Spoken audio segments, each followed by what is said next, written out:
Men damer så att ända vid nummer 23. Det må ända vid 24 så att jag blir Herren giv mig en sannlag att rätt ur sin år att runt att det är Lukas som ger det till 24. Och ta fann den sjåvande bøyna vägen. Här som Bibeln var öppen, man pjusar att färra himmelna görna, löjda tinken till årger tar när, hjärtat under muntunn, kjannöjt. Årger man när, bort ner i fängen och ner bort. Det ligger här. Du jag läsa, jag har lärt att läsa. Du betur. 4 Petrus roi. Hik. Och i Guds år så vera vi som är av trygg, vi som är rätt och kört vid trygg, vi vera sökt vera. Vi tar akkurat troarfäger Abraham. Med oss har. Så är du frälst vid trygg till önnast vi är tillfrälst så till vi trygg vad Jesu fullkärta versk av krossen hon. Så det kommer till rättvisarna vid trygg. Och Abraham var den första att komma till rättvisarna vid trygg. Han tror gode. Och det var dock någon rättvisa. Tror han sagt att vara färgen att ödlen som trygg var. Ödlen tar som är rättvisarna vid trygg. Läs Romarbrevet 4 och 5 här alloj om att det här. Men det som vi skulle snacka om här till det är lyckas som ödel tryggvande av Abraham till sin färger.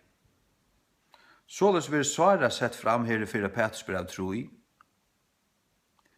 Som mauren är taimon rött och kristna kvinnorna som har henne anta och hjärta. Hade du omgång till hörsta var inte. Det ständer det. 4 Petrus 3:16. Ända som Sara lydde Abraham kallande han Herra. Kvars dötter till det vill du vara en dötter Sara? Så är det en avläggare för henne. Så är det godlig. Hvordan ekvar avleggar hev Sara i fargen ut det? Hon är skrikt upp vid råd, skal säga där. Hon är skrikt upp vid råd. Jag har sagt det för du finner du ska lojta vid luppe. Mikroskop jag finner godliga kvinnor i sin hemmen. Och i sin här enda tojar hemmen ner. Det är allar rättssaker. Det är allar rättssaker tankagångna. Och det vill jag vara så antalligare byande och ditt och datten vara framstandande och att det är dominerande och vara främst. Tar jag plats är inte främst. Jag behöver inte.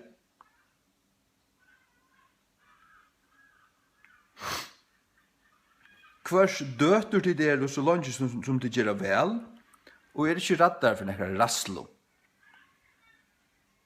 Kosta, inte räddar för några rasslo. Hvis det är godligare, hvis du får det en godlig man, lojta väl. Fatt en godlig man, och liv till godliga under honom. Hur du en godlig man och du är en godlig, ordentlig kvinna, så ska han nok vara gåvite. Du ska nok ha det gott under honom. Ger du honom onka grund till att ösa sig, så ska han nok vara blöjare, milder och gåvite. Är du en gåv kvinna, är du en gåv äkta kvinna. Och så har du onka grund till att vara rädd för näkare rasslo. Du har en värjo. Du har det tryckt. Du är som bövan i röjren. Lät mansens avbyrd vara hans avbyrd. Uppfyllt du tøyna godgivn avbyrd. Hver er hon? Hver er hon? Varst du hver er? Hva kommer til du nu? Kjenner du Guds år? Hva kommer til du nu? Hver er du avbyrd? Hver hun definerer Guds året? Titus 2. Lær deg kun 4 Petrusbrev 3:8-6 og Titus 2. Om du så ikke annet lærer deg kun. Om du anker rastavne først til nesten 20 årene og bare lest det og lærer det, så har du funnet god. Så er du hovedrøyk. Titus 2. Men god gjør kun kristne kvinner i landet. Tar farne å flytte inn fra Filippinen og Afrika og alle stedene. Forstand jeg var myndelig vel. Forstand det holdt jeg var myndelig vel. Titus 2. Men tala til tar loter som søm og høylnæmmer i Guds læro, at hinner aldra av menn være edruelir, virelier, hausamer, heilnamer I trygg og velvild I tolmøe. Hinner aldra av kvinner loika lois at her veri I etfer så som sømer heila loika. Hinner aldra av eldre kvinner altså. Ikke falskir avkærarar, ikke likvand på nekra måta, ikke gjennar til voin, fralærarar av gauun lutun, at her med å lære hinner unge kvinner at være edruelir, ikke druknar oss høyme. Edruar, I ordan, vi bøynen og gjørene til vårt, edruelir, at elska ektamennsøyner.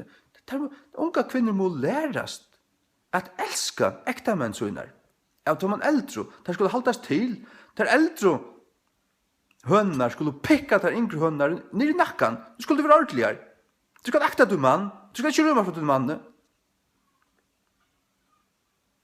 Der skulle mammene I førjen prenta ned I sina døtter, at der skulle være tryggvare og ordentligere. At elska bøtensøyne, at være høvligere, kurskar, passarar vi hus, at det tykker plass, passarar vi hus.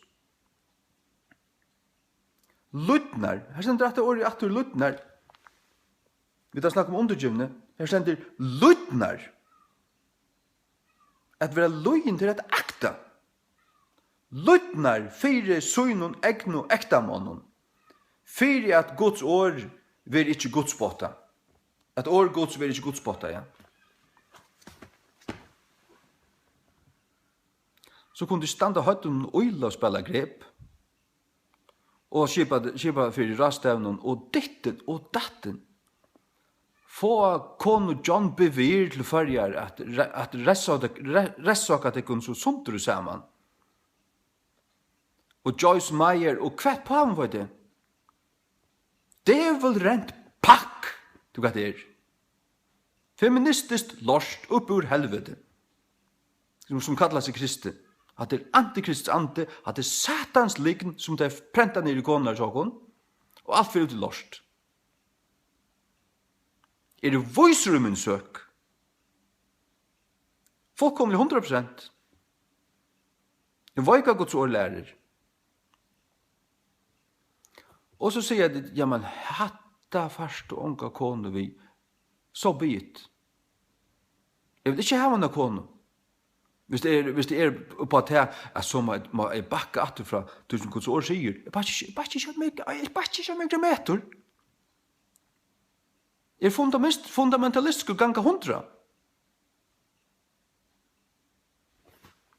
Tror at jeg har fundament. Men fundament Guds ord. King James Bibelen. Det kletteren, det alt mot allit. Det sannløgjen. Jeg finner ikke på mitt egna.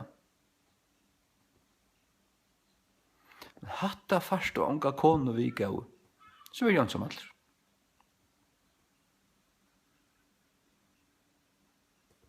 Skal jeg ha en kone, så skal det være en kristelig kone, og en godelig svara. Ikke pette minne. Og jeg sier til henne, det finnes det ikke i førjen. Ja, jeg skulle ære bollar I soppene, hvis det skal finnes det i førjen.